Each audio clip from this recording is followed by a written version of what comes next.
Hello everyone, welcome back to the show. Hi. We haven't done intros last time. Well, is there need for an intro? I think we know where we are now. I think it's a much more chilled atmosphere if we just kind of roll into it. I can let the music blend in. Yeah. We just roll straight in. I might just chuck We're a live. random caca now. Go on. Can I do it? Go on. Caca! There you go.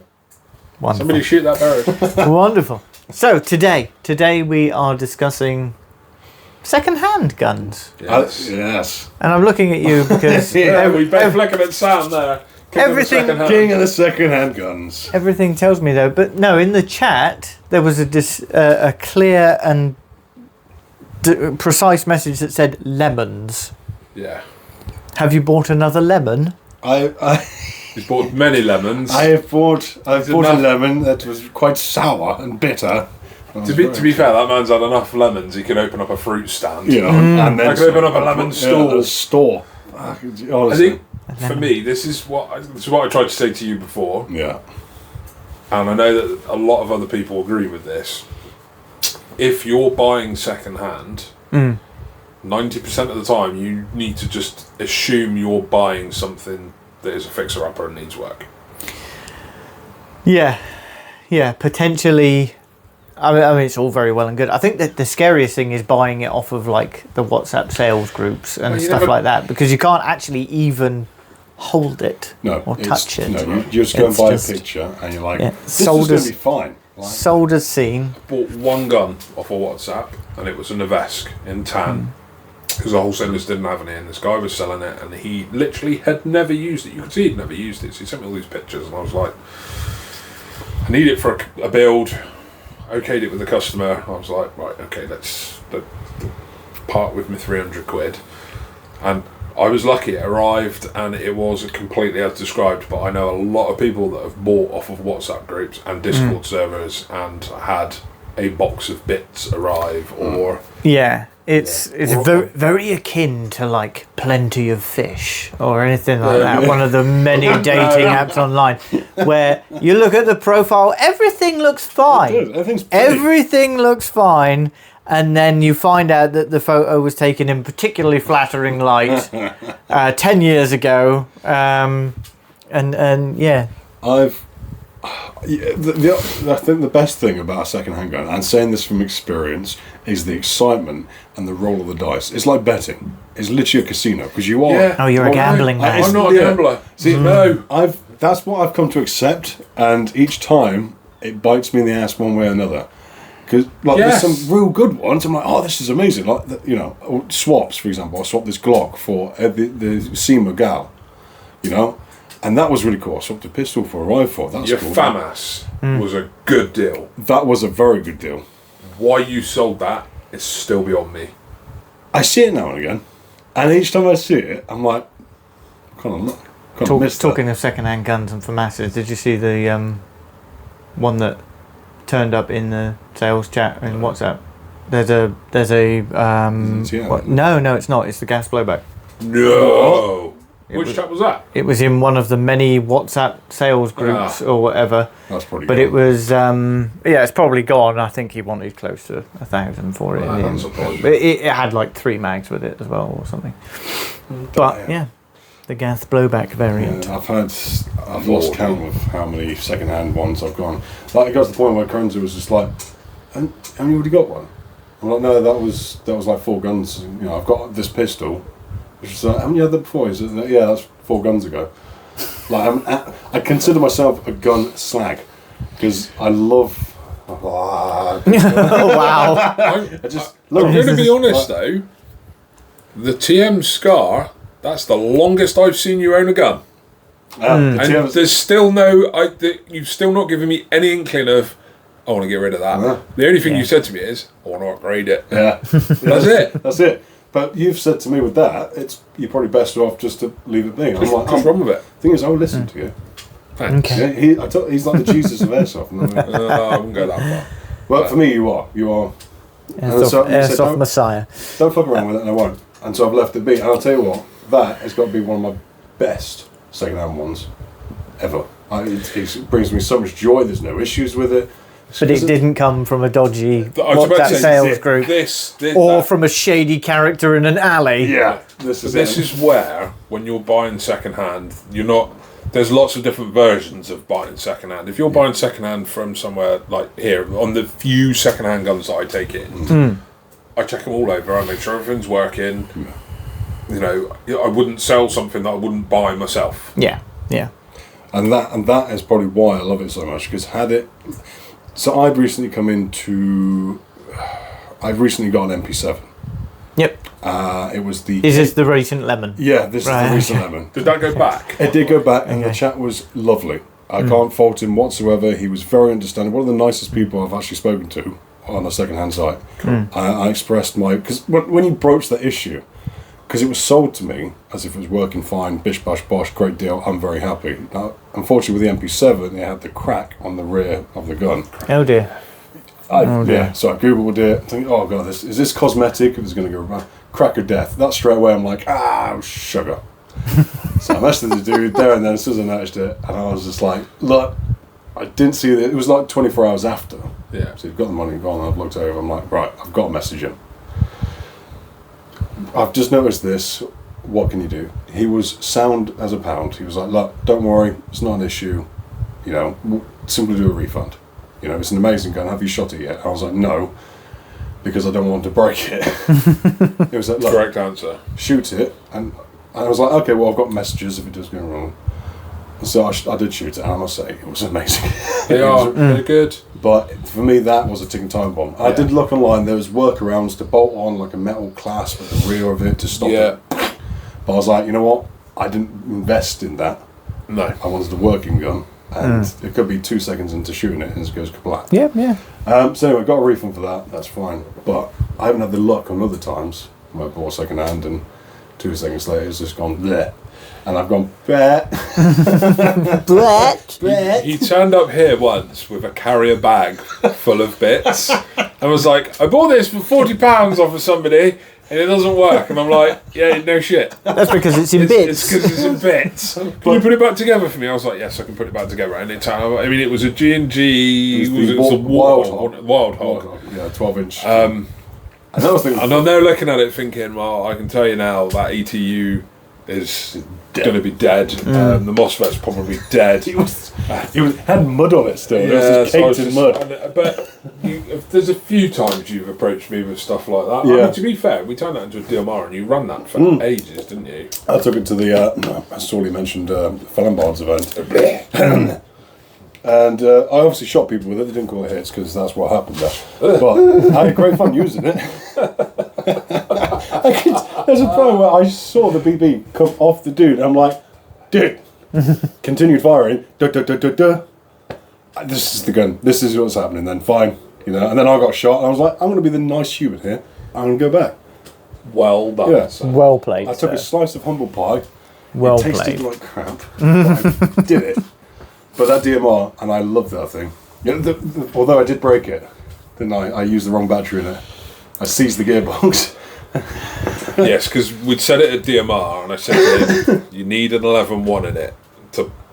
The way that's set up with that current motor that's in there, I was like, you need an 11.1 to pull that spring back. Yeah. Because a 7.4, a freshly charged 7.4 will be fine. As soon as it starts to get a bit lower, it's just not going to work.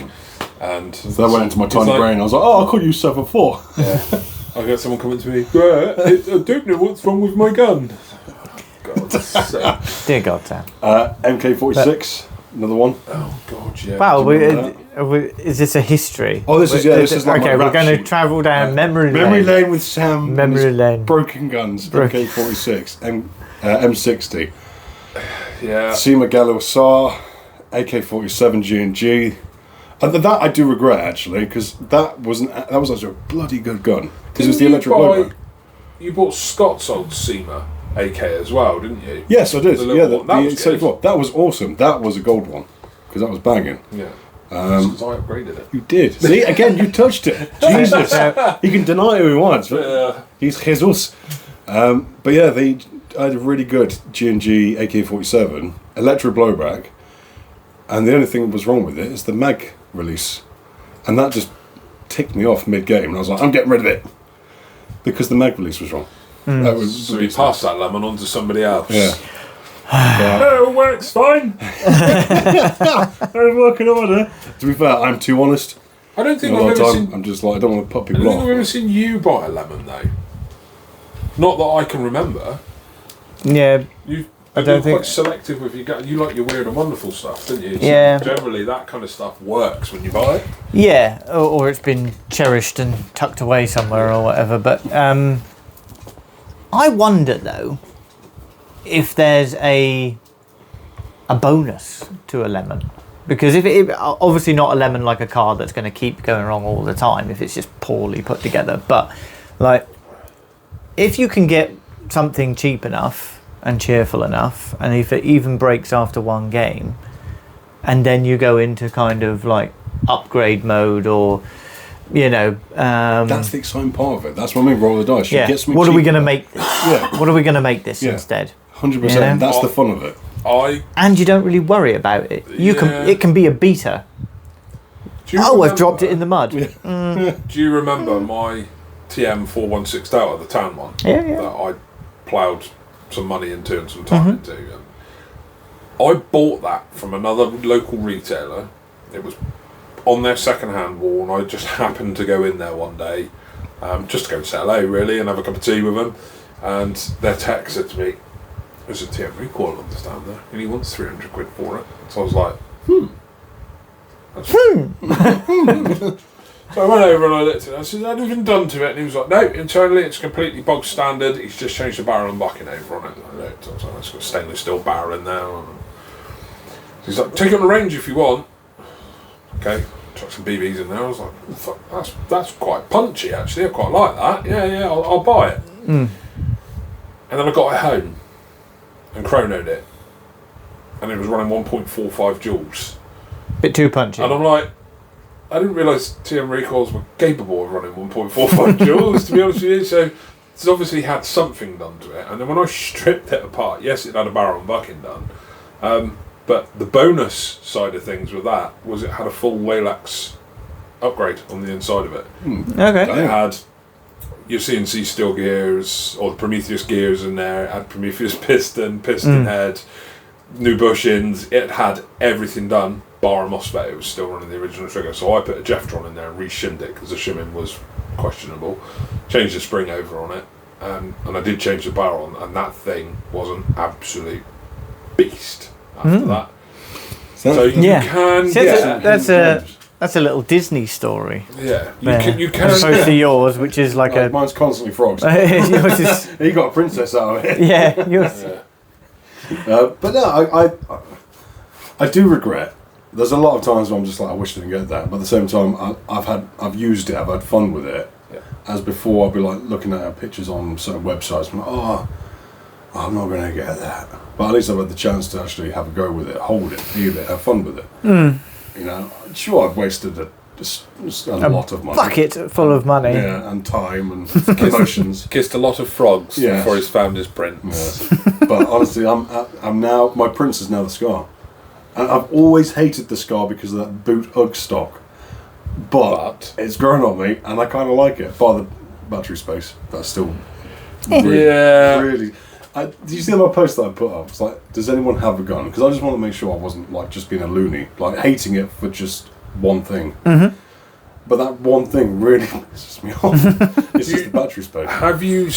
did I send you the link? There is a 3D printed butt pad that you can buy for that, which is hollowed out on the inside and is slightly deeper, so you can put your battery in there. No, but that's amazing. I'll send you the link to it, because that's on the one I had before that, the black one, which I believe my friend Sam bought off of me. That didn't come with a butt pad. The guy had lost another it. Sam, is there? Yeah. Oh, Yeah. okay. Yes, there is. There's two of you. There's another Scar as Sam. well. Deal with it. There's another You've got- Sam yeah, in you've your got life. two I Sams. know. Who have Scar? Two rather handsome, strapping young Sams running around. One's got one in tan and one's got one in black. But yeah, I had to buy one of those because it was the only one I could get. And it was 3D printed. I think it was like 18 quid or something. It turned up and it was all hollowed out and was slightly deeper, so you could put A battery A there. bigger the battery in the battery. back of The it. amount of times I've sworn at that damn gun. Just the gun itself, I love. It's just when you punt them. You see why a lot of people now run a cable out and put a pouch on the side of it. 100% I can understand. Because that's the only thing that lets it down. And it's like, TM, why have you done this? You've got a masterpiece here, but you've just gone, let's piss them off just a tiny bit. Yes, we'll make it just big enough to put a 900 milliamp battery in there. So you can shoot it twice and then it will die. But no, apart from that, that has been... to be fair, that and the DMR, those two are the dream boats. But there's one that I wish I kept, and that was the M60. That thing I loved. I absolutely loved that thing. Because that was... you grow up and you're playing with action figures and you always got the M60 somewhere with the action figures, and I was just like, I'm living my childhood right now. I am rambling. I miss getting rid of that. Because that thing would have been amazing. But you've loved, lost and cried. I'm happy now. So the moral of the story for Sam is don't buy stuff second hand. Yeah. You on the other hand, or know that it's going to be rubbish when you get it. Yeah, that's kind of where I am, and it's. And I had a brief conversation with, I'll give him a little shout out, Luke at Negative Airsoft. Hi Luke. We were having a conversation about this the other week, and it was a case of we're both in agreement. If you buy something second hand, you just have to assume, regardless of who it's coming from, that it's going to have a problem.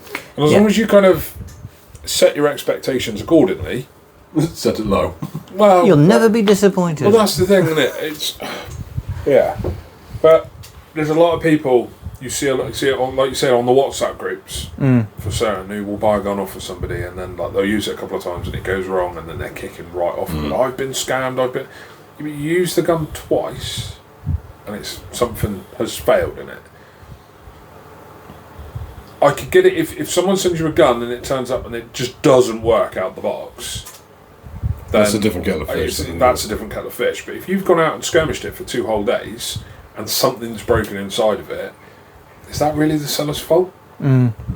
Or is that No. No. I don't think it is. No, not at all. So it's just luck of the draw, isn't it? I'm quite lenient with the second-hand guns.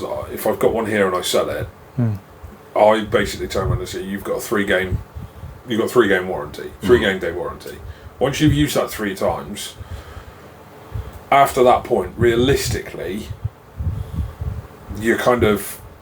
It's a second-hand gun. I can't not offer some form because I'd feel like an absolute arse. If somebody took a gun from here, took it out on the first day and it packed up... Well, to be fair, you get that from new as well. To be fair. You can. So, that in itself speaks volumes. Yeah, and to be fair, even with the new guns, some wholesalers that you buy from, the support from them if you have a gun fail straight away is absolutely phenomenal. Other wholesalers, it's absolutely abysmal. So, generally, if I have a new gun fail, it's a case of bring it back to me and I'll sort it.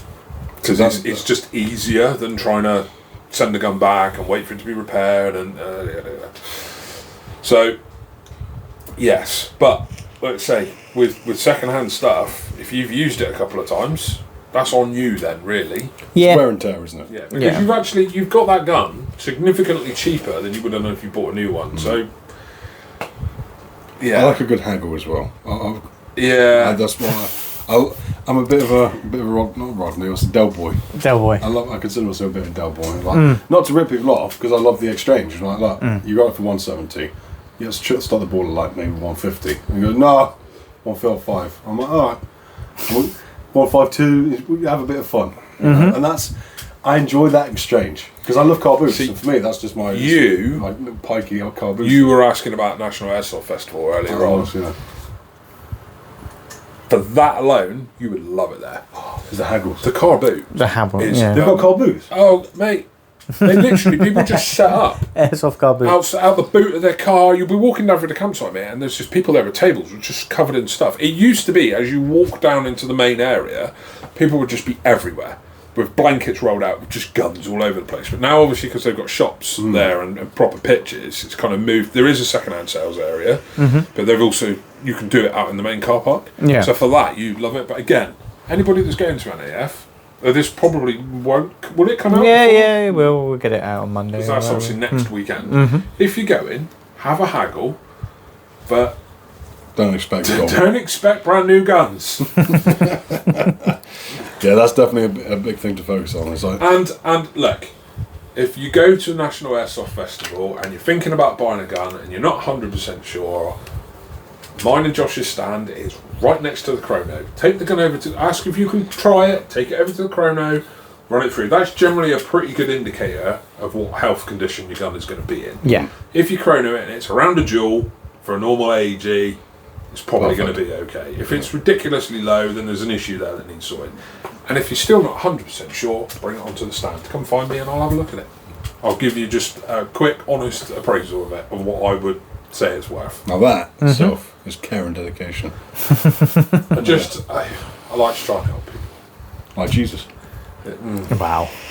So, what would we say then is, so with pistols, you need to presumably make sure that they actually reciprocate. But what's a common pistol issue then to watch out for, or to look out for? Wearing out. Particular wording where Wearing it says... WE are a prime example for this. After a while, their pistols just wear out. And by the time you've started replacing parts on it, you're almost at the cost of a new gun. Mm-hmm. Unless you've paid $250, unless you've bought a high-end pistol, this is going to sound really, really bad and elitist, and it doesn't. I don't mean it to come across this way. If you've bought a pistol like an ENC Glock, like the ones I sell, they have a limited lifespan. Yes, you can replace parts on them; they're fully TM compatible. But if you get 2 years use out of that, and then the thing shits the bed, buy a new one. Just buy a new one. Yeah. You've had 2 years isn't actually that bad. No, it's very good. Because you decide on. Some people run them religiously and will use them. Other people don't use them. Those that don't use them probably going to get more life out of it. Yeah. The problem with pistols is all you can do is check to make sure the slide's working, have a look to make sure that the loading arm isn't broken off the nozzle or there's no wear on the nozzle.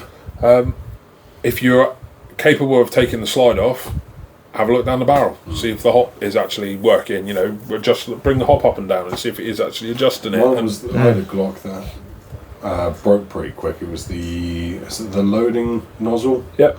That thing, because it was a full auto Glock, it just completely, I'm going to chuck a BB in now, but completely shit the bed. Yeah. After a few games of full auto, it just was... Yeah.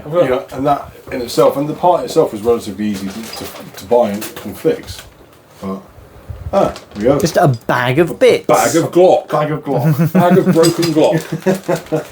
But this is... He's got a bag of Glocks. I'm interested in that. This is a prime example. That is a Raven Glock. I knew it. If you get 12 months out of one of those... If a Glock in a bag is a Raven. This is what I'm saying. If you get 12 months out of a Raven Glock that you paid 80 quid for, and then it craps the bed, throw it in the bin, or put it in your drawer for spares and go and buy another one. I'm not going to be elitist like you, but I am.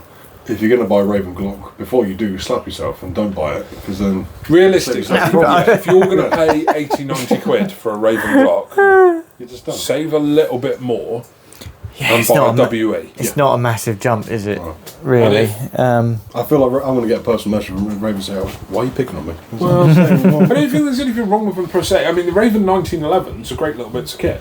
I've got a lot of time for the Raven 1911. I've had a few here, and I know a few people that have got them, and they run really, really nicely. They're high cappers. They break. Yeah. They just break. Yeah. I just see Glocks all the time, just broken. I think their Glocks, again, they're just not that good. People will pick them up and they go, oh, it's got a metal slide and it feels really nice and it's got full auto and it's only 85 quid.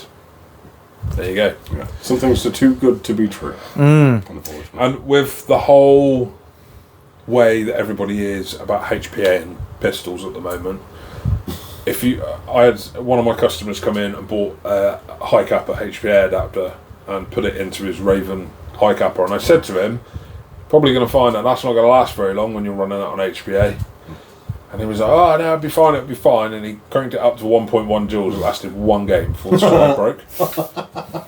The thing is, they're not designed to run like that. They're not built for that.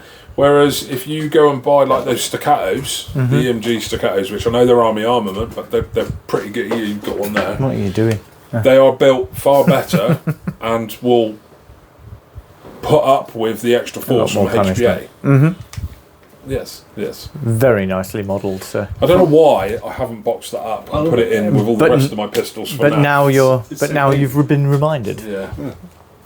So did he. Thank you. Did he?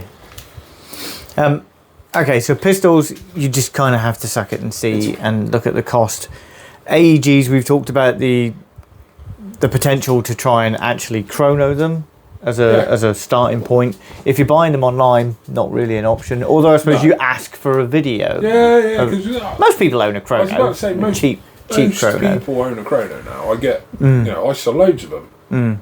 Especially to people that are just starting. When they see me chrono a gun in front of them, can I buy one of those? Yeah, they're only 55 quid. Would you say, so, hypothetical situation, there's a, not uber rare, but there's a particular rifle that is very big. You know, as soon as it goes live, people are going to be looking at it, bidding on it.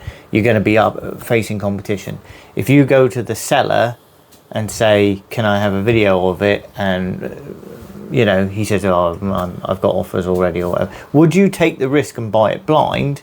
Or would you just go, do you know what, actually, people are going to beat me to it, people are going to do this. Would you always ask for a video of it being chronoed, or would you take a punt if you're up against time? If it's that eBay seller kind of, there's only 30 seconds left, I've got to done that. Register a bid. I've had that pressure. Because it's like now or never. It's like you make the decision, it's like you ask the question, is there anything wrong with it? That for me, and if the answer is no, it all works fine. I'm like, okay, that's a bit too confident, but whatever, fine, yes, I'll go for it. And there's stuff that has gone wrong. Whether it's not obvious stuff, but with like cosmetic stuff like cracks or creaks and breaks, I'm like, okay, well, but that doesn't affect the performance. But it all works fine. It just it looks like an absolute dog on the other side that I haven't taken a picture of. I melted it in my fire. But that was the MK46 for me. That was like, especially in person, when you're buying things in person, it's like that. It's so awkward to go, nah, and I walk off because I really wanted it, and I was like, no, I'm sure I can make it work. I'm sure it'll be fine, and then it's just problem after problem. This is the thing, and this is what I said to you at the time. It doesn't matter who you're buying from. Especially if you're at a site and somebody's trying to sell you a gun at a site, you're in the perfect place to try that gun. Yeah. Because every site's got a chrono. Every site's got somewhere you can go and shoot it to make sure that you're happy with it. Don't just buy it blind. Which is what I did. Yeah. I should have had the foresight. But going back to what you just said, if the gun was priced really competitively, and I knew that even if I buy it and there's an issue with it, I can fix it, I would just jump on it and buy You'd take a punt. However, if they wanted good money for it, just because it's rare, I would just ask the question. I was like, what's chrono reading at? Can you send me a video of the gun firing? If they turn around and say no, red flag. That's a red flag, and I'm just like, all right, cheers, on to the next one. Yeah. It's the more money you spend, the more of a risk it is. What about you? Would you? Depends how rare it was.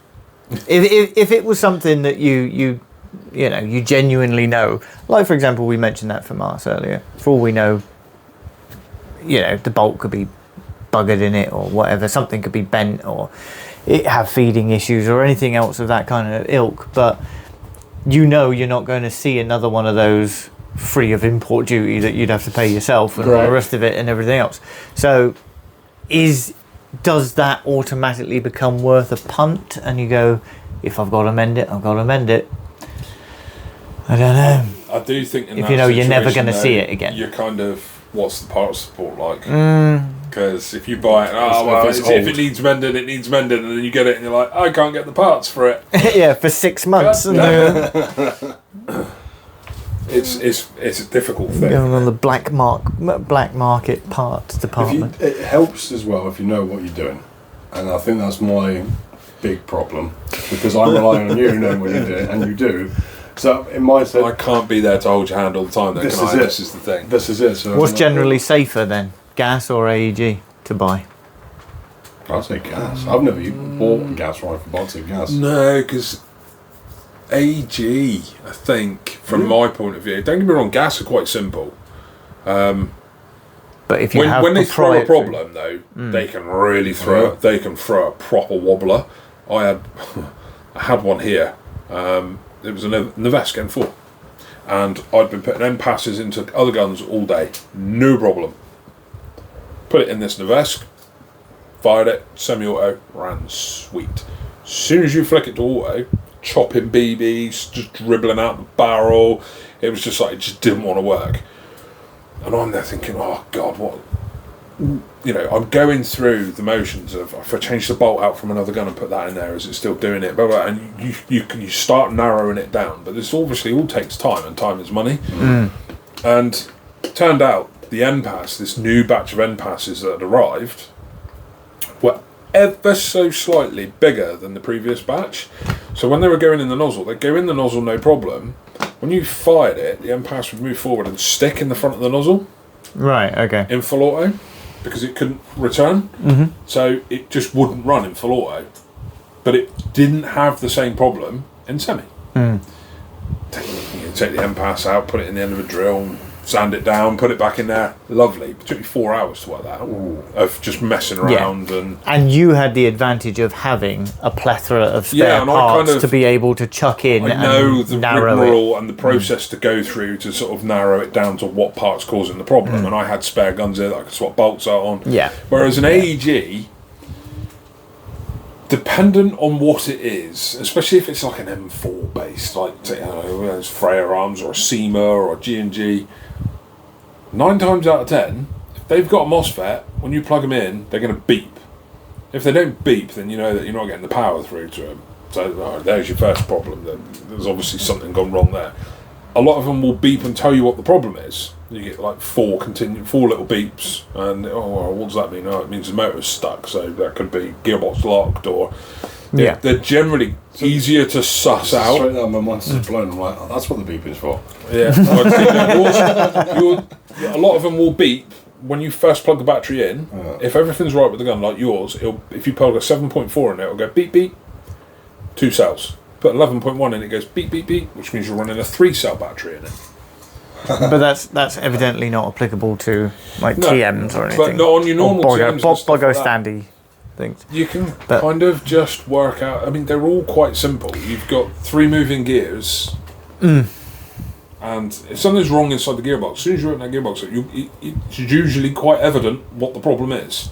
Yeah, and I think, like you've said about the gas blowbacks and the nature of problem solving and trying to diagnose issues with that, and ultimately then trying to fix issues. Because if we had, let's go back to the FAMAS, and the gas blowback FAMAS, like you said, if you diagnose that the nozzle or the loading arm is buggered, where do you go with that if the parts aren't available? You can't get the parts, then you're it strikes me that AEGs, even as difficult as they can be, something like that, which I didn't notice up until now you had, the Dragunov, something like that, I know the gearboxes in those are going to be difficult to work on, much like an M14 or something like that. It's all going to be specialist sort of bits and pieces, but it's available. You can mix and match from other things. It's like a Lego set. You can go, I'll take the spur gear out of this thing instead, because it's roughly the right size. And then like there's more ways to go if an AEG goes wrong potentially. Oh yes. I often see, and it's one of my dream guns, is the Halo Snowwolf, the assault rifle with from Halo. With the round counter, which is ridiculous because it's like 150 round mag and it shows you 99 anyway. So that, but to have that gun just for a nerd like me would be amazing. Would you buy it knowing it could well be a wall hanger? I nearly did. Because there was one on WhatsApp. And he said on the listing, electrics buggered, wall hanger. I'm like, I could give it to Brett, me, my gun. Well, the likelihood is it's probably only a Cyma M4 inside anyway. Yeah, Or something. 2 gearbox in them. Yeah, I think they, apart from the electrical gubbins, I think even the mags are M4, aren't they? Yeah. And but they can go inside in the base and sort of hide what it looks like. But that'd be amazing. That'd be like dream gun. But then I'm thinking, it's just like cheap, because apparently the internals on it are so basic, like you said. So the gun itself, the shell, is like amazing, but the inside I'm just like, Alright. So is it worth actually the money you spend on something that looks amazing? depends. If you say, well, that's a wall hanger, it's completely. What was he asking for? The wall hanger? Over 300. Far no. No, definitely not. Oh, not to look at it. Yeah, and then it got. I think it was over 300. Then it got reduced down to 280. I'm like, I just can't because you're buying that money for a broken gun. They're over like 600 quid newish, so they're big money. Are they though? But you can, if it was you can't buy the working, mags separately. That's the thing. let's address that pricing. So I'm led to believe it's fairly common as a price rule, if your gun's in good nick, that it's about 70% of retail. Such a ballpark Is that figure. a sort of? That's why you times it by 0.7, you get a ballpark second-hand figure. If it's bust, I go 50 or below, depending on how bust it is. Honestly, that 70% figure is such a loose rule of thumb that it. Yeah, not for you. No, because the problem is there's so many different factors. Yeah, I love it when you get someone who. There was an advert the other day. I forget what it was, but this seller on WhatsApp, one of the groups and everything, he had listed literally every component that was on that gun. So down to I've changed the flash hider. I've got a foregrip on it. I've got this sight, and I've got this torch with this pressure pad. It's got this stock on it which wasn't on it originally, and he lays out everything, and then he literally, because he's priced everything brand new, every tiny little component on this gun that he's acquired over the course of 3 years of ownership. And then he goes, I want 70% of the value of everything I've bought on it. Yeah, and it's like come on, dude. I bought this foregrip for £30 back in 2018. Yeah. And I'm like, dude, you can pick up a second hand for like £7. Like, Yeah. you can't add that to the value of the gun as I accessories. generally, especially with like gas blowback things, they're a funny old thing, gas blowbacks, when it comes to second-hand sales. You'll have somebody that's got an MWS CQBR and they've changed the rail over on it, and they've put Magpul grip on, or Magpul grip, and then CTR stock, and done all of this, and they do exactly that. They add everything up and say, I want 70% of that. And sometimes it's worth it. Sometimes it's like, okay, yeah, that's fair. But then you've got someone like you said who's had that gun for 2-3 years and has used it for 2-3 years, and it's got 2-3 years worth of wear on all the stuff that they've put on there, and you're like, yeah, no, sorry, mate, I'm not going to give you 650 quid for the gun on its own because that's what you think it's worth. Realistically, you'd be lucky to get 400 quid for it because you've slapped a load of paint over it. And yeah. Oh, that's another good topic. Yeah, painted guns and resellability, because I've got to be honest, I'm a bit anally retentive when it comes to my stuff. I don't tend. I think my FAMAS, which came in two-tone, which is the only reason I painted it, because it was blue.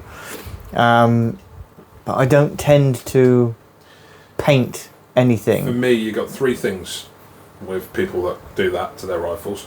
You got the people that use rattle cans. That then becomes a very personal and specific thing to them, which will affect the saleability of the gun. There's no two ways about it. It will do.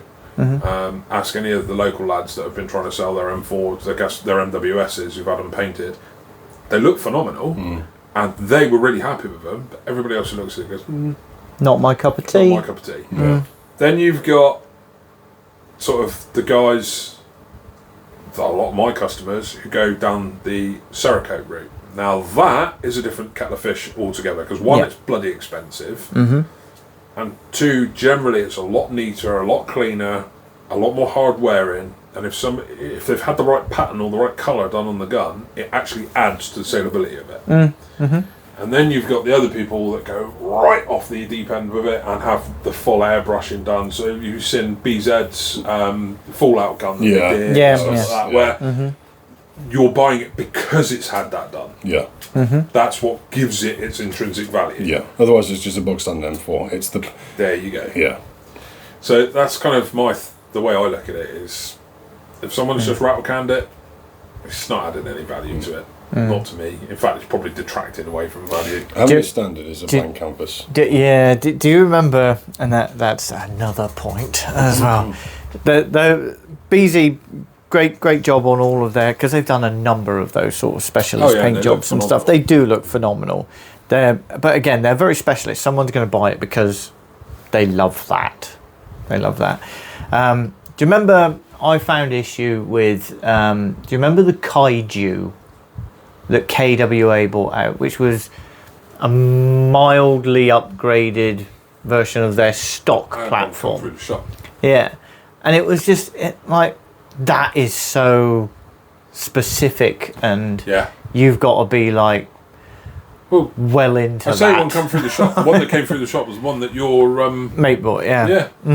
So is it? I think I missed that one. Is it just the? It's the one. It's got edgy like colours. It's like no, not really edgy, is it? It's like a tan and had bits of red on it. Multi-tan, but it had like Japanese anime writing on it, and a like a Godzilla type effect on the back. So it's codskins on Airsoft guns, essentially. Yeah. But it cool was as shit. It was specialist. It was called the Kaiju, wasn't it? And they've released another one more recently, which is the same sort of thing. I apologise, KWA. I do not know the name of the other one. But again, like trying to resell that, you've completely narrowed your market down. Yeah. Like just because only a few people are going to like it. Yeah.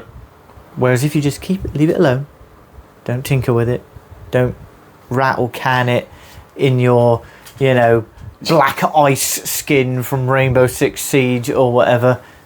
Doesn't need it. Like I don't mind a bit of rat can, especially on the second-hand gun, because I often think spray paint it gold or hot pink.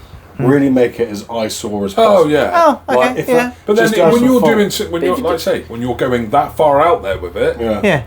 more people are going to look at that and go, I'd like that. And you said you did it to a second-hand gun, so you've already intrinsically lost the value of the gun anyway. All the depreciation has already occurred. This is it, so I might as well have some fun with it. You might as well spray it massively pink with an anime I girl on watched the a short side. video of the Hater pistol versus Spades. Instantly, no boner. Loved it. I was like, that is awesome.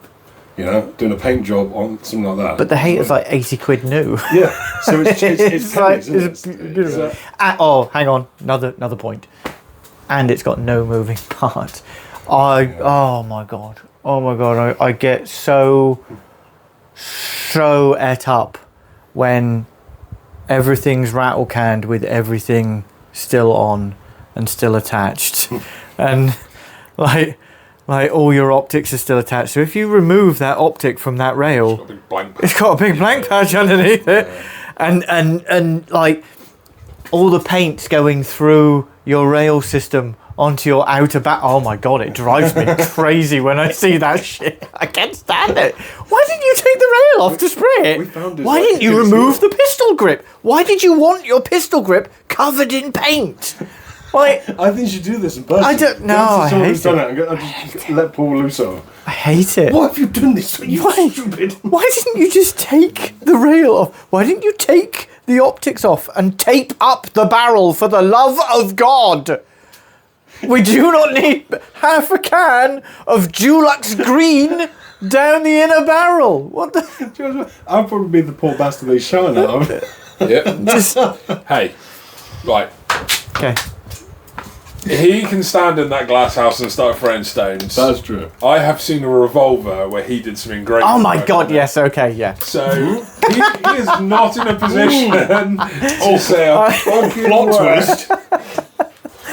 Okay, yeah. It is the most. It's it's hideous. as well. It No, is a no. thing of beauty, and I say that with my tongue firmly in my cheek. Is it? So, picture the scene. It's an ASG. Oh, I don't even know what it is. It's the ASG revolver, but it's like the ridiculously long-barreled one. It's the bigger version. Oh, the much bigger It's version. the big long yeah. version of that. I've got Yeah. another one in there. It's but what inspired me was at the time Simon had a 1911. Did he have a pair of 1911s dribble with all the intricate engraving in it? Oh, God. It was beautiful, and I thought, wouldn't it be cool if I could do some intricate engraving on the revolver? And then it'd be like an old western, like, yeah, I could maybe, How did that work out? I could maybe chrome it.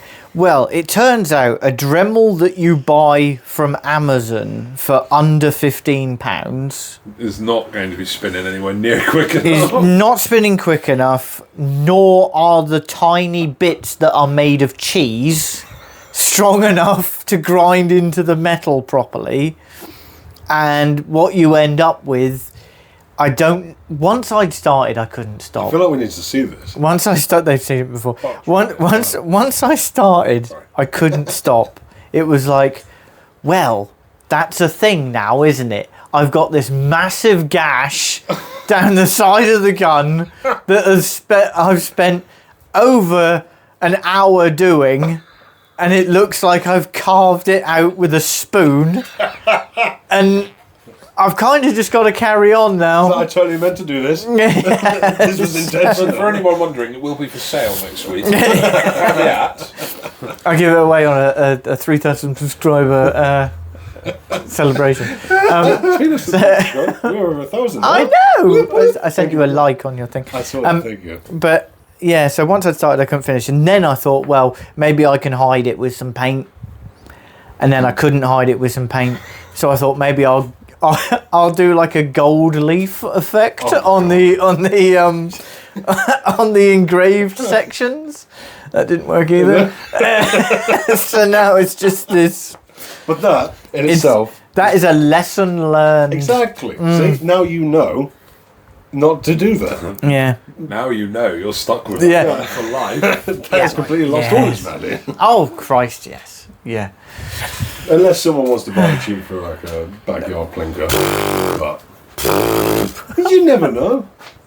Oh, we do. No, we do. What, We you do could know. get We do. muggins like me. We do. I wish you up for it. Well, I tell you what, you want it, I'll give it Miles to you want a firm for. Yeah, handshake. yeah.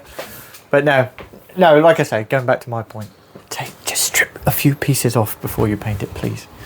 Don't do it, Paul. You just, well, no, engraving. Fill your boots. Just spend a bit more than 15 quid on a Dremel. I encourage people to get second hand, but with your frame of mind, thinking, no, don't put your expectations high. Go in there low, I think. A lot of it is all going to be down to whether you can actually test the gun. Yeah. If you can have hands on it and test it and shoot it, Yeah. And that's where you're generally pretty safe. That's where you're going to discover all the little cracks, or the Same with creaks and mags the as well, wobbles and gas mags, because you don't know. That's leak a lot. free. The thing is as well, when you're buying gas mags off of people off the internet and then sending them through to you, they have to be empty to be posted. Pretty much everybody knows that now. And what happens when you empty all the gas out of a gas mag? Dries out. So when that gun then arrives and you go and you're like, oh no, the mag's leaking, factor that in. Yeah. And then go straight to the hate. Yeah. And that I think is a very important one, because a lot of people probably don't even think about that. Or instantly, like, oh, you sold me a dodgy mag. I'm like, mate. Anything can happen in the post. Just like if the Especially if it goes with Royal Mail. well, it'll take 3 weeks to turn up. But you can't post. But certain you things could- on that. It has to go parcel force. Therefore, most of it gets through.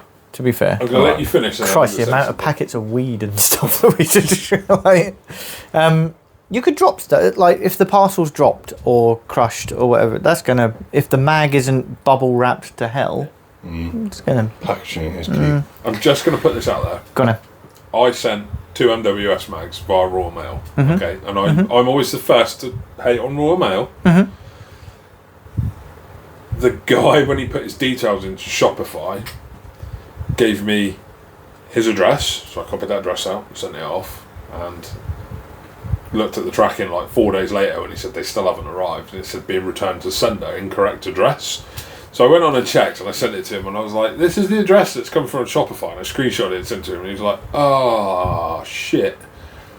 Half of his address was correct, the other half was for a completely different town and a completely different address. He'd paid with Apple Pay, and it had jumbled everything up and put the wrong address in there. So I said, look, when it gets back, it's saying it's being returned to sender. When it gets back, I'll send them back out to you. Just pay the postage, we'll sort it out. No worries. Friday gone, I messaged him and I was like, dude, I still haven't seen these mags back. It's been like a week and a half now. And he's like, funny you should mention that. Royal Mail, and he said, and I don't know how they've done it, have delivered them to me. They've managed to work out where they were supposed to be going, and they've delivered them to my house. Was the postcode correct? No, the postcode was wrong. The street and the town were right, or the first 2 lines, and then they had another town and a different postcode underneath, which was 20 minutes up the road. So, Bro, I went to Royal Mail. fair play to Well him. done. Yeah. But that's just local knowledge. That's I someone, think that's someone exactly who what that knows. was. Someone who knows what they're looking at when they see it. But I just felt I needed to put that out there because I do bag on Royal Fail quite a lot. Royal Mail. Yeah. We all do. We all do. Only one of us works. It's terrible. It's a terrible place. On a daily basis. Terrible place to work. But yeah. So packaging aside, like I say, I personally, for me, AEG slightly less fraught with danger. Yeah, because it's usually like I said, they're actually pretty simple. In the bare nuts and bolts of it, they are quite simple. Would you say snipers and spring-powered shotguns are a fairly safe bet? Yeah, I mean, spring-powered shotguns, hardly anyone ever wants to take things apart. So chances are you're going to get one that's just someone's used and gone, oh, that's rubbish, I'm going to sell that. Snipers, yeah, because they're really, really simple. I mean, they're not simple if you don't know what you're doing with them, but you can learn quite quickly. Do your research, have a look. Unless it's sort of HPA'd, which can then throw up its own issues. Generally, yes, they're quite simple. So there's not a million things that can be wrong with it. Yeah, it's a pretty safe bet. Dependent upon what rifle it is. If it's one of the Aries strikers, just avoid it. Because those things, I had one of those come through. I had one myself, and it worked so well, but it was like 1 joule, and I could not get it up above 1 joule. I changed the cylinder out, I changed the springs out, changed the piston out, put all these upgrade parts in there, and it just, every time I did something to it, I'd take it out of there and it would just look at me and go, no. Not today. No tar. Not today. I'm actually going to run less power now. just because you touched me. You touched me. God damn it. They generally tend to throw some issues. But yeah, VSRs and stuff like that. Is that just Aries in general? Yeah. Is that just Aries? Avoid Aries. It does. Which is really annoying because some of the guns they do are really good. I said the exact same thing with Jingong. They've got all the amazing looking guns and stuff. But Jingong are good. JG, I would quite happily own JG. Yeah. Oh, Christ. You remember the first batches of Novorich were based off of JGs and stuff? Yeah. And the Eternals naff, though. Look, they're not the highest end quality, but they're kind of like another, for me and my experience with JG, they're just like another kind of G&G. Things just keep ticking and they just keep working, and you get a free battery and a trickle charger with most of them and stuff like that. It's just a good deal. It's cheap. Lancer Tactical. No, JG are better than that. Well, I beg your pardon. Again, eat the humble pie. I was under the illusion that I would happily have a JG. MP5s are really good. Yeah? Yeah. If you look at JG MP5 and a SEMA MP5, like the MP5Ks and stuff, put them side by side and put the same gun. So, well, blow me down with a Buffalo file. I will. Yeah, their gearboxes are. That's why I tend to avoid them. No, JG aren't too bad. Oh, well, there's. Hang on, another topic. Right. AEG wise, who does a very good, reliable, cheap M4? Most of us would probably say G&G because that's on every rental package in the country. But there's a host of really good M4s now in AEGs. Depends what you're looking for, really. At what spec level are we talking? I'd say entry level is going to be the best. Oh, Well, even then, you like what's entry level? What's your price crack? Specna were pretty good. 150, What they did, but Up on that rack, the Ergi with a gold rail. That's a Specna. Comes with, I think it's a Gate Astra. It's either the Gate Astra or the HAL ETU in there. 603 barrel, flat hot bucking, reasonably decent internals. Chronos at about a dual, 160 quid. yeah, I've sold 3 of those in the last 2 weeks. Every single person that's taken it out and skirmished it has said, cannot fault that gun. Loads of range on it. Hops 2.8s quite happily. I'm surprised. I mean, I've had Specna. I've still got the lanyard. I loved it. And there was that little EO4, the really stubby M4 one. Yeah. I love that thing until it just crapped itself. Yeah, the thing is, though, because they are still basic guns, Yeah. they're dead easy to work on. Yeah. But what you get for your money now, for a starter gun... That's mental, though, because I paid over 200 quid for that EO4. Granted, it's a polymer body.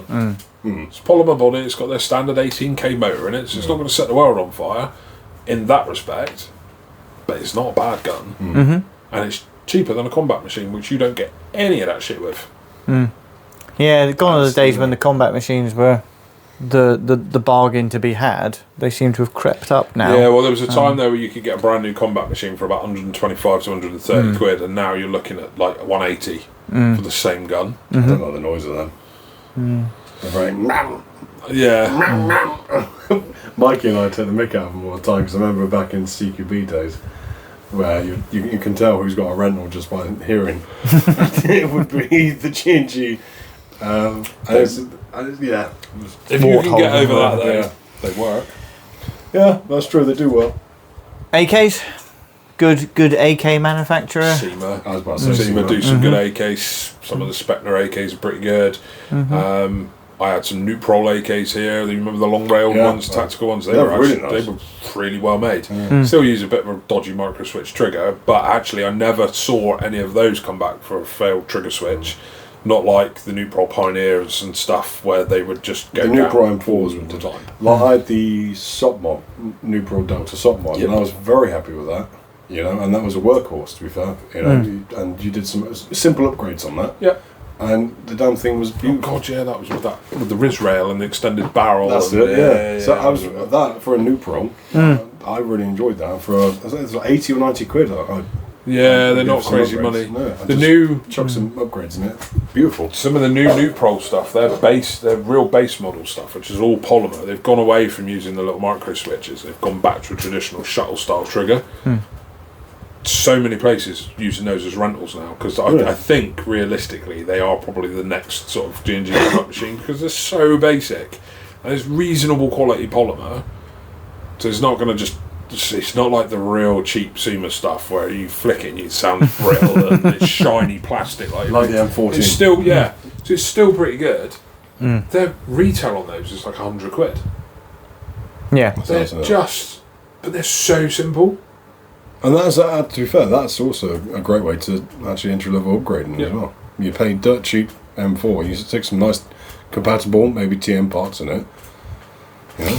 So we M4s, AKs, G36.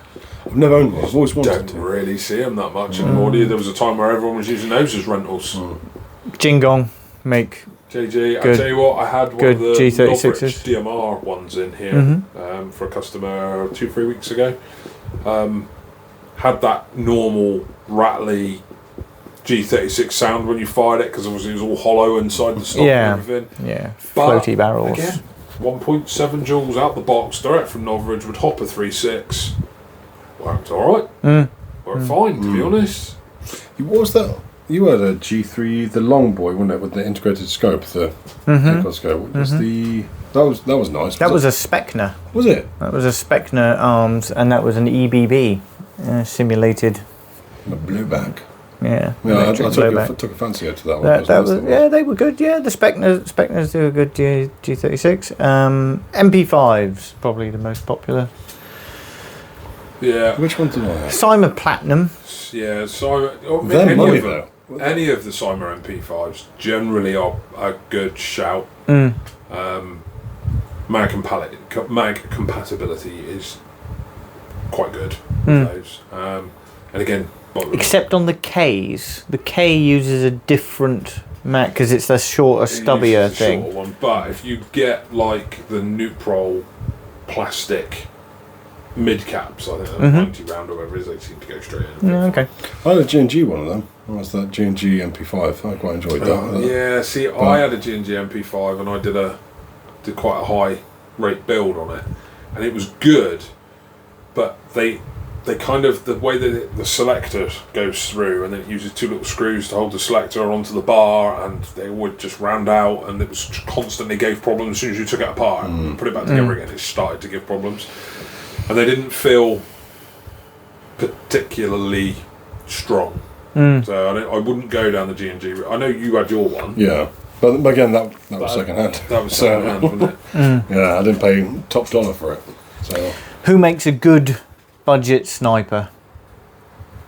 A lot of people keep clamber at not CM701. I was going to say the well. People go to the wells. Wells sometimes are okay. You can buy tune-up kits off of like AliExpress for like 30 quid for those. It comes with a new cylinder head, spring guide and piston, and actually they do a reasonable job. But I had a customer turn up here with one, and I mean the little pack, it was like a blister pack he brought along. He was like, I got it off of Temu. Nice. 25 quid for this blister pack. And it was the spring guide and the piston, and they were anodised aluminium, and they were like this electric blue colour, and I was like, oh my god. He's like, if you can just change the hot rubber for me as well. So I changed the hot rubber over, and I put this kit in the gun, and I was like, this is going to be awful. I cocked it back and I fired it, and I adjusted the hop, and I was like, well, it shoots well enough. You know, I'm not disappointed with it. Ran it through a chrono, 2.2 joules on the money, every single shot. Okay. Jesus. So he'd bought from he'd literally, that's 25 quid from like he'd bought this gun for 60 quid off of somebody, spent like 30 quid on upgrade parts, including the hot rubber. Paid me, I think I charged him like 30 quid to fit it all because it doesn't take very long. And he had a gun which you couldn't run super heavyweight BBs because the piston was quite light, but it would run 3s, 3.2s, at a push 3.6s, and you're looking at like 65, 70 metre range with it. That's mental. I took it to Badlands to just give it a run through before I gave it back to him. And is this the one that you no-scoped, Matey Boy? Is that because you got a headshot? I can't remember who you headshot. Oh no, that was Krusty. Oh, was it? But no, I was stood on the tower and I was shooting Size Boy from about 60 metres away, just constant torso shots, and I'm like, this is even if you bought the gun brand new for like 120 quid, it's a sub £200 gun which will fling a 3.2 out quite some distance with a good level of accuracy. Yeah. No, that one that you were just talking about then was the Ranger build that I did on the SEMA, and I shot Krusty was hiding in the bushes, and this was again, I think the whole build would cost 250 quid including purchasing the gun, because I was mixing and matching parts, and he was about 55, 60 metres away, something like that, and he was in this bush, and all I could see was his little baseball cap popping up, coming down, and I walked like 4 shots just to see where everything was going with the wind and everything else. And I was running .4s in it, and I just saw him as he stuck his head up. I let a shot go, and I saw his head duck down. I was like, damn it, I missed him. Next thing you know, his hand goes up, and he stands up and he's like, was that you? Yeah. And he went, you hit me right between the eyes. He's like, as I ducked down, this BB coming underneath the peak of my hat. It was like, it's a brilliant shot. Your face, I remember because it was such full of glee, like, I just got a headshot in no scope. I was like, damn, dude. Literally just walking them in, like watching where the BBs were going, because there was no scope on the gun whatsoever. But with snipers, you don't want to spend huge amounts of money, because let's be honest, if you buy, unless you buy the G-Spec, if you buy a TM VSR, because you won over your L96, they run at like 0.9 of a joule, because they can't run any higher than that. So you have to factor buying that gun, ripping everything out of it and replacing it. Whereas the SEMA variants of it and the Well variants of it, they come at like 2 joules out of the box. And it's not, it's probably worth pointing out, it's not as if you can replace one. It's not put a new spring in it and suddenly it's, because all the piston needs to be able to take that. The sear needs to be able to hold everything. I've got a Marui M40 in there. Lovely sniper rifle, real nice light bolt pull on it. Runs at 0.8 of a joule. And I said to the customer, the customer dropped it in and said to me, I want to get the power up on it. So I'm like, yeah, no worries. Pulled the cylinder out of it, and it's weird, when the actual cylinder head screws on, there's a lump which sits through a hole in the side of the cylinder, which means you've got to drill that out before you can actually undo it. Okay. So I was like, okay, so I've got to drill that out before I can take the cylinder head off to change everything out on the inside of it. By the time I fucked around doing that, you may as well just go and buy an aftermarket cylinder. Yeah. So, you off? No, Your bum hurts my again. bum hurts. You're always moaning about those chairs. You were the one who recommended them. This is I never karma, sat on this them. is, my friend. It looked nice. Did you buy them off of some Facebook, or find them on some Facebook marketplace? Oh, right. Yeah, it's one of these that set at the You table. get that little table, 2 of those stools, and it was Lovely. £50, and I needed something to go in here. Yeah. So yeah. Sam's like, I've got this brilliant thing. It was really I've good. seen Go with them. Seen it on Temu. Too muscly, you see. So See, wouldn't it be cool though? Wouldn't it be cool just to do that? Just to find A gem. a gem, but also just find a bunch of broken things and then Frankenstein them together into some sleeper build or something. Like find a Claret & Imports semi-translucent M4 or something. Because I've been And looking then- for a clear tone M4 for ages Really? to put the DSG build into it. Why didn't you get like a Nerf gun? No. I want a clear plastic bodied M4, and I'm going to put a high rate of fire, just absolute monster of a gearbox in it, and then I'm going to inside, because they're like a casing which goes over it, and they just screw together, and I'm going to put loads of fairy lights up the inside with a little battery pack so I can just switch it on and play night games with it. Nice. But try getting a clear tone M4. I think ICS are about the only people that do one now, and they're like hen's teeth. Well, like I say, if we could get some Claret & Imports spring-loaded thing and just make it work. Just make it work. Proper sleeper build. No, I'd say if it depends on if you want to have fun with it. If you want to have fun, accept the possible loss of money and time and cry over it and swear at it. If you accept that, 100% roll the dice, get a second hand. Fun for all the family. This is it. And you get to try out loads more guns than you would if you buy new stuff. Yeah. And again, if you're looking at it as something to try, and you buy it, and even if it's a bit of a beta, and you pour 20-30 quid into it, get 6 months out of it, and then you sell it on again for half the price you paid for it, and it goes towards the next toy project, or the next thing. And that's basically how I've done what I've done for so long. So I'm like, okay, I'm settled at the skull, and now I'm going down the route of, okay, well, I want an MP7 TM, so I'm going down, because I can use that for HBA. Yeah. But I'm buying that new. I'm not taking the risk of second hand with that one. Funny you should say that, because literally our entire podcast last time we were here was about you buying that MP7 from Brett. Yeah. Brand new, and then you walked out of the shop and went and bought a... Yes, well, we won't go into that. Yeah. Seems to be something in the air with people doing that. But I'll give up. I messaged you and told you. I'm like, no, sorry to do that. And I didn't know if you'd sold it, to be fair. So I had because it was still listed on the website fine. and it was still here. And when you video called him, it was on the shelf in the background. He probably doesn't have it. I'll just buy this one for half the money. I was with honest. the crack in the back. It'll be fine. I was honest. And honesty is the best policy, you see. yeah, very much so. See? Very Marvellous. much so. Right, I think we are well over an think so. hour. Yeah, we I are think over we've an hour. exhausted everything That's it, in the that's it. second-hand market, and time for you to pack up and go to NAF. National Airsoft Festival. Have lots of fun. I'm going to try. I'm good. And sell lots of things. I was trying to work it out earlier on. Gas blowback wise, I'm taking about 30 guns up with me. Mm-hmm. Hopefully you get There or them. thereabouts. So. Can you imagine if he gets stopped on the on the 8th day? Cops in the van. Oh, how no. do we explain this? Yes, Mr. Officer, you can Yes. look in the back of my van. However, Yeah, I feel however. I should pre-warn you.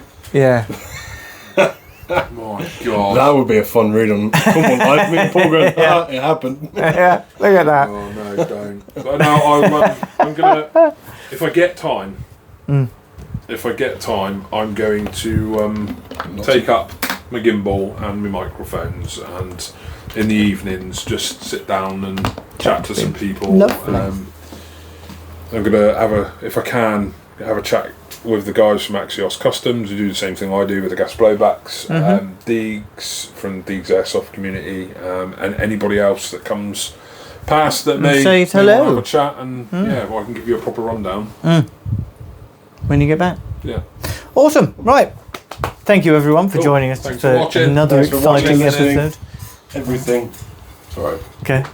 What? Everything. Everything. What more can they do other than watch and listen? They can talk about us in positive ways. Oh, okay. Yes, leave a like, a subscribe, and a Give us a positive share. comment. Right. Love you. Bye. Love you. Bye. Bye.